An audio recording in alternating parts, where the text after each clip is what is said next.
Muito boa tarde para você, eu sou o Jonathan Mazzini, seja muito bem-vindo ao Mundo Meio-Dia.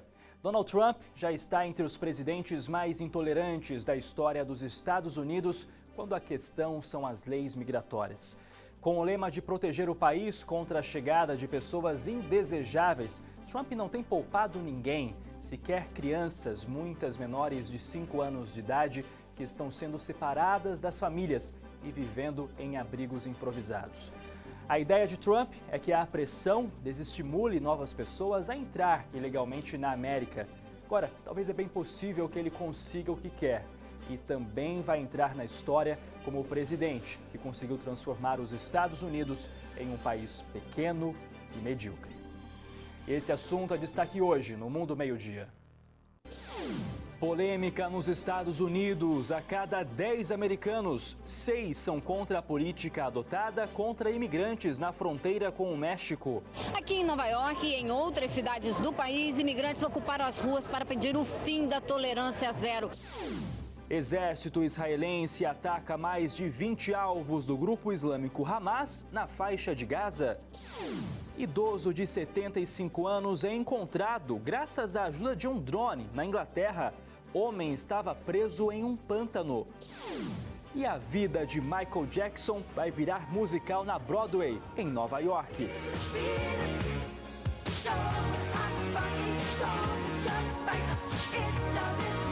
As notícias que movimentam o mundo a partir de agora.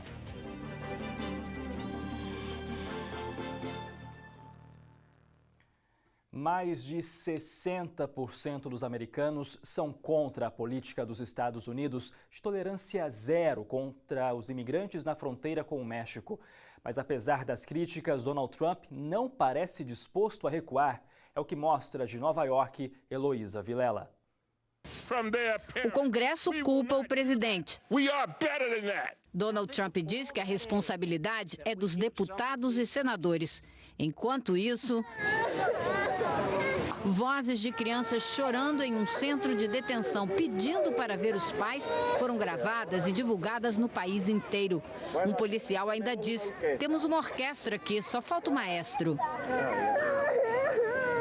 A Casa Branca adotou a tolerância zero na fronteira em maio. Agora, quem tenta entrar no país ilegalmente tem que ser processado. Os menores não podem ficar em penitenciárias federais com os pais enquanto eles aguardam julgamento. Por isso, são separados. Uma pesquisa mostra que 66% dos americanos são contra a medida e 27% a favor. Aqui em Nova York e em outras cidades do país, imigrantes ocuparam as ruas para pedir o fim da tolerância zero. Para mais de 70 ex-promotores americanos, ela é uma política e não uma lei. Por isso, eles enviaram uma carta ao ministro da Justiça pedindo que ele reveja o procedimento na fronteira. Nas mídias sociais, Trump disse que não pode deixar os imigrantes invadirem e infestarem o país como uma gangue criminosa. Para os democratas, Trump está usando as crianças para pressionar pela construção do muro na fronteira. Os planos do presidente Donald Trump de seguir com essa intolerância zero a questões migratórias é destaque na imprensa internacional. Numa reportagem disponível no site do The New York Times, é possível ler relatos de pessoas que planejavam entrar nos Estados Unidos e agora estão refletindo se a medida de fato vale a pena. É o caso, por exemplo, de uma mulher que fugiu da violência em El Salvador e buscava uma vida melhor nos Estados Unidos. Ela, a mãe e a filha seguem na cidade de Baixa Califórnia, na fronteira com o México. Na Alemanha, a rede de notícias Deutsche Welle também destaca o assunto. Em seu portal na internet, o jornal explica que, como parte da política de tolerância zero do governo dos Estados Unidos, todos aqueles que atravessam ilegalmente a fronteira são tratados sistematicamente como infratores da lei. Como as crianças não podem ser presas com os pais, as famílias então são separadas. E a britânica BBC aponta que, segundo um porta-voz da Casa Branca, o presidente Donald Trump disse a um grupo de republicanos que apoiaria qualquer projeto de lei de imigração. O Congresso, controlado pelos republicanos, está sob pressão para mudar a política após uma condenação generalizada.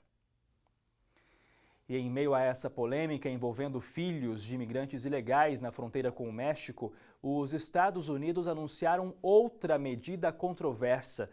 O país se retirou do Conselho de Direitos Humanos das Nações Unidas.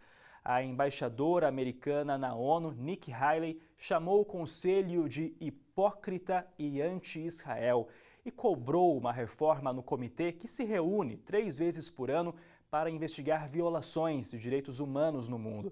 Mesmo fora do Conselho, a embaixadora garantiu que os Estados Unidos não vão deixar de honrar os compromissos assumidos nessa área. Um relatório da ONU revela um novo recorde. Mais de 68 milhões de pessoas no mundo deixaram as regiões onde moravam no ano passado porque sofreram algum tipo de ameaça. Em todo o planeta, hoje, mais de 68 milhões de pessoas vivem longe da região de origem por causa de guerra, perseguição política ou crise humanitária. O total de refugiados no mundo cresceu 5% em 2017, segundo o relatório da ONU. A Síria lidera o ranking dos que fugiram da terra natal, com mais de 6 milhões de pessoas. No Brasil, o maior fluxo de refugiados tem vindo da Venezuela, país que atravessa grave crise político-econômica. Quase 18 mil venezuelanos pediram abrigo ao governo brasileiro no ano passado. Este ano, de janeiro a abril, foram mais 7 mil pedidos. Existe um fluxo significativo de pessoas que no momento desejam ficar, desejam buscar oportunidades no Brasil, desejam trabalhar, desejam buscar uma vida melhor para sua família. Juan chegou a São Paulo no mês passado. Está morando com o filho em um alojamento para refugiados. Na capital paulista, arrumou emprego como cozinheiro. E assim que alugar uma casa, quer trazer a mulher e os outros filhos. Eu recebi muitas oportunidades aqui. País novo e emprego novo. Orlando chegou há 1 ano e meio. É formado em administração de empresas, mas está feliz com o trabalho de vendedor em uma livraria de São Paulo. Não penso voltar para a Venezuela no momento. Quer ficar aqui? Quero ficar aqui em Brasil, São Paulo, gostei. Agora a gente muda de assunto para falar que 2 das maiores montadoras do mundo discutem uma possível produção conjunta de veículos comerciais.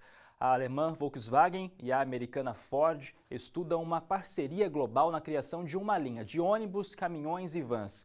A estratégia das montadoras rivais é ganhar competitividade no mercado mundial. As empresas já foram parceiras nas décadas de 80 e 90 na América do Sul e Europa. Um homem de 75 anos foi encontrado graças à ajuda de um drone na Inglaterra. As imagens mostram o momento em que a polícia localiza o aposentado. Ele tinha saído para caminhar com a família, mas acabou se perdendo. Pelo menos 5 bombeiros tiveram que resgatar o homem que ficou preso num pântano. Ele foi levado para o hospital com hipotermia, mas já se recupera bem. E um bombeiro foi considerado o herói depois de resgatar 2 crianças que caíram num poço de mais de 10 metros de profundidade. O caso aconteceu na China. O menor bombeiro da equipe topou descer pelo buraco. Ele estava preso numa corda, mas sem outro equipamento de segurança, já que o espaço era muito estreito. Apenas oxigênio foi enviado antes dele. As 2 crianças, uma de 1 e outra de 8 anos, foram resgatadas. O menino mais novo caiu enquanto brincava e o mais velho tentou ajudar, mas também acabou preso. O exército israelense atacou mais de 20 alvos do grupo islâmico Hamas na faixa de Gaza. Isso depois que interceptou vários foguetes lançados por militantes palestinos. A tensão aumenta na região desde março, quando mais de 120 palestinos morreram em confrontos com o exército de Israel. Pelo menos 3 pessoas morreram em novos protestos na Nicarágua. Os opositores voltaram às ruas depois que o diálogo de paz com o governo foi suspenso. Eles pedem a renúncia do presidente, que propôs cortes na Previdência Social. Nos últimos meses, mais de 170 pessoas morreram nas manifestações.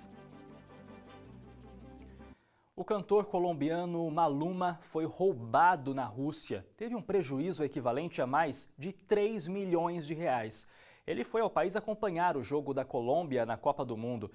Essas imagens postadas por ele nas redes sociais mostram o cantor a caminho da partida contra o Japão. O quarto do hotel dele teria sido invadido por um ladrão que se passou por convidado do cantor. Ele não estava no local no momento do roubo, mas segundo a imprensa local, joias e relógios de luxo foram levados. O caso está sendo investigado. Olha, dizem por aí que dinheiro não compra a felicidade. Eu duvido muito, acho que só não compra a saúde. Agora, quem está com os bolsos cheios, procurando alguma coisa para gastar, já pode comprar, sabe o quê? Uma cidade nos Estados Unidos. Quem conta essa história pra gente é a Tina Roma. Você já sonhou em ter uma casa nos Estados Unidos? E que tal uma cidade inteira? Esse sonho já pode ser realizado na Califórnia. Claro que se você tiver dinheiro sobrando. Muito dinheiro. Mas tem um detalhe curioso que nem todos os corretores gostam de falar. A cidade é chamada de Fantasma. Cerro Gordo fica entre dois parques nacionais. Foi inaugurada em 1867, na época áurea da mineração de prata, e depois abandonada no meio do século passado. O local foi mantido pela mesma família durante várias décadas. Quem se interessar em comprar a cidade inteira de 121 hectares de terra leva 22 construções, entre elas um hotel, um bar, uma capela e até um museu. Quer saber quanto custa? $1 milhão, cerca de 3.700.000 reais. Olha, essa cidadezinha feia aí eu não queria nem de graça não, viu? Você compraria? Posta nas redes sociais usando a hashtag Mundo Meio Dia. E a seguir tem a nossa viagem com as câmeras espalhadas pelo mundo e a vida de Michael Jackson, que vai virar um musical na Broadway. Não saia daí, o Mundo Meio Dia volta já já.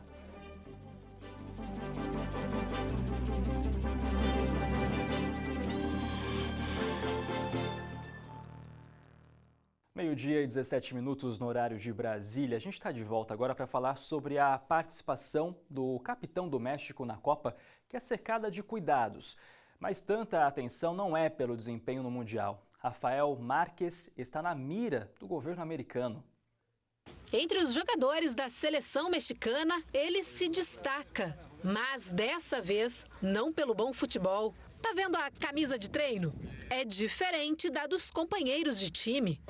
O zagueiro Rafael Márquez está sendo obrigado a cumprir uma série de restrições nesta Copa do Mundo. Desde o ano passado, o jogador faz parte da lista de suspeitos do Departamento do Tesouro americano. Ele é acusado de usar empresas aqui nos Estados Unidos para lavar o dinheiro do narcotráfico. Por isso, com o nome sujo nesse Mundial, as empresas americanas, patrocinadoras da Copa e da Seleção do México, estão proibidas de ter relações comerciais com o jogador.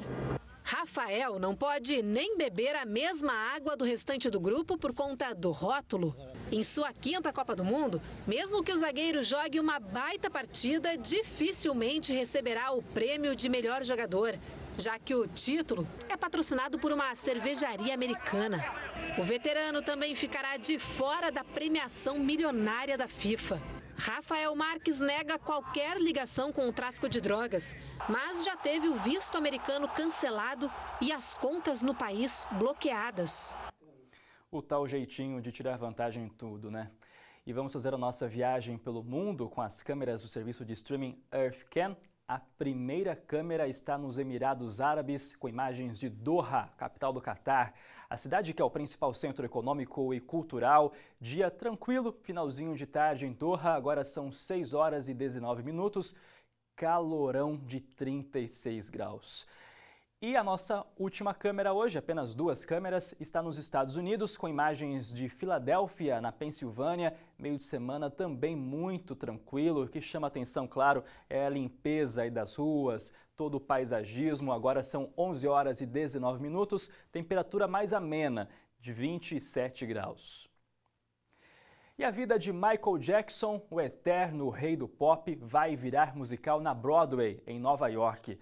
O espetáculo vai contar com muitos sucessos do artista, além dos passos de dança característicos do cantor, e vai ser escrito por um premiado dramaturgo americano. A previsão é que o show entre em cartaz em 2020. Michael Jackson morreu em 2009, aos 50 anos, vítima de uma overdose de medicamentos.